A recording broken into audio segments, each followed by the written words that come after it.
பாவிகளை தேவன் நேசிக்கிறார் என்பதற்கு இதை விட வேறு வசனம் வேண்டாம். ஆவியாய் இருக்கும்போது உங்களை நேசிச்சவர் இன்னைக்கு நேசிக்க மாட்டாரா?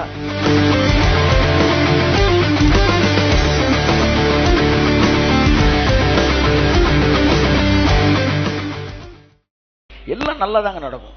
பக்கத்துல பாஸ் எல்லாம் நல்லா தான் நடக்கும். ஆமா, இதுவரைக்கும் எல்லாம் நல்லா தான் நடந்திருக்கு. ஆமா, எப்படி கேட்காங்க, அதனாலதான் வந்து உட்கார்ந்துருக்கீங்க. இல்லாட்டி ஐசியூல வந்து உங்களை பார்க்க வேண்டியது.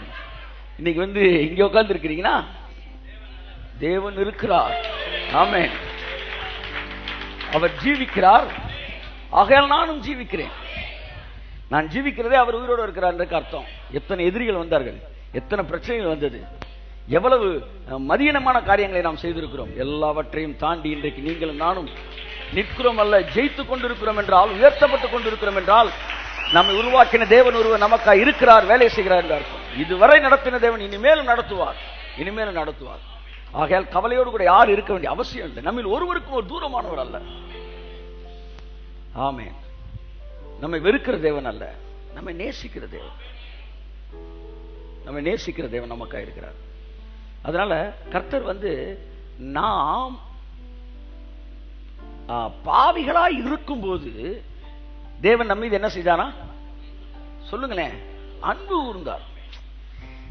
இந்த வசனம் நமக்கு தெரியும். ஆனா நம்ம அன்பு கூர்ந்தார் இடத்துல என்ன பிக்சரை கொண்டு வந்தோம்னா, நம்ம பாவியா இருக்கும் போதே நம்ம மேல இரக்கம் வச்சாருன்னு நினைச்சோம். இரக்கம் வச்சாருன்னு இல்ல, இரக்கம் ஒரு ஒரு எளியவனை பார்த்து பிச்சைக்காரனை பார்த்து வருது. பழகின உங்களோடும் வரலாம், மனைவி மீது கணவன் மீது எல்லாருமே இரக்கம் வரலாம். ஆனா இரக்கம் என்பது வேறு, அன்பு என்பது வேறு. நான் பாவியா இருக்கப்ப தேவன் என் மேல இறக்கப்படலையா, தேவன் என் மேல அன்பு கூர்ந்தாராம். இறக்கப்படுறேன்னா ஐயோ பாவம் இந்தாங்க வச்சுக்கங்க, அப்படியே போயிருங்க, ஐயோ கிட்டக்கு வரீங்க, அப்படியே போயிருங்க, இது இறக்கம். அன்பு கூர்றன்னு என்ன தெரியுமா? என்னடா அப்படி எப்படி இருக்க, ஒண்ணுமே நடக்காத மாதிரி தேவன் உங்க மேல அன்பு கூர்ந்தாராம். நீங்கள் பாவிகளா இருக்கும் போது. பாவிகளை தேவன் நேசிக்கிறார் என்பதற்கு இதை விட வேறு வசனம் வேண்டாம். பாவியா இருக்கும்போது உங்களை நேசிச்சவர் இன்னைக்கு நேசிக்க மாட்டாரா? அப்படியே சர்ச்சுக்குள்ள அப்படி மாத்தி மாத்தி பேசுறாங்க. தேவன் உங்களை வெறுக்கிறாரு, நீ தப்பண்ண நான் கொன்றுவாரு. கொல்றாருன்னு அன்னைக்கே கொண்டிருக்கணுமே சார். ஆமென் சொல்லுவோம். ஏதோ நீங்களாம் தப்பு செய்றீங்களா இல்லையான்னு பாக்குறதுக்கு அவருக்கு என்ன பண்ணுவீங்கன்னு அவருக்கு தெரியாதுல்ல, அதனால வெயிட் பண்ணி செஞ்ச ஒண்ணு உங்களுக்கு காலி ஒண்ணு இருக்காரா? புரியல எனக்கு. நீங்க பிறக்கிறதுக்கு முன்னாடியே நீங்க பிறந்து என்ன செய்வீங்கன்னு அவருக்கு தெரியும். கை தட்டுக்கு வந்து அவருக்கு அது தெரிஞ்சுக்காங்க. பார்வன் இன்னைக்கு அழுகும் போது நாளைக்கு அவன் வந்து என்ன செய்வான், மனம் மாறுவான் அவருக்கு தெரியும். ஏரோது நாளை பிள்ளையை கொலை செய்ய தேடுவான் என்று அவருக்கு தெரியும்.